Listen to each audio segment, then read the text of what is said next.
আর যদি বাংলাদেশের উপর আগ্রাসী প্রচেষ্টা চালানো হয় তাহলে ভারতের 7 সিস্টার্সকে ফাঁসিয়ে দেওয়া হবে।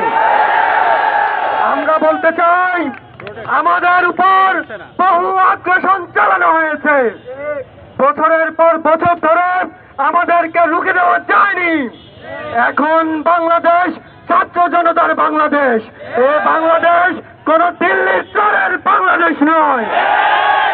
আমরা বলতে চাই অবিলম্বে আন্তর্জাতিক নীতির আলোকে বাংলাদেশের সাথে পানি বন্টন চুক্তিতে বসতে হবে। আর কোন তামাশায় বাংলার ছাত্র সমাজ মেনে নেবে না।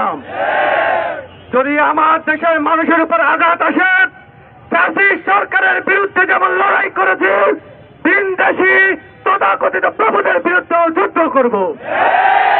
বাংলার মাটিতে আর কোন আগ্রাসনকে আমরা মেনে নিব না।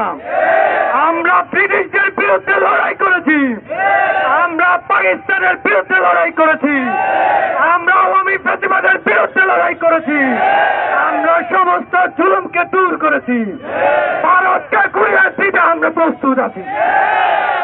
আমরা শুধু বলতে চাই প্রতিবেশী রাষ্ট্র আমরা শান্তি চাই, আসুন শান্তিতে বসি, আমরা চুক্তি করি যে এই নদী আপনার, এই নদী আমার, এই নদীর পানি শুকনো মৌসুমে আমার অধিকার, এটি কোনো দাবি নয়, এটি আমাদের 16 কোটি জনতার অধিকার। এই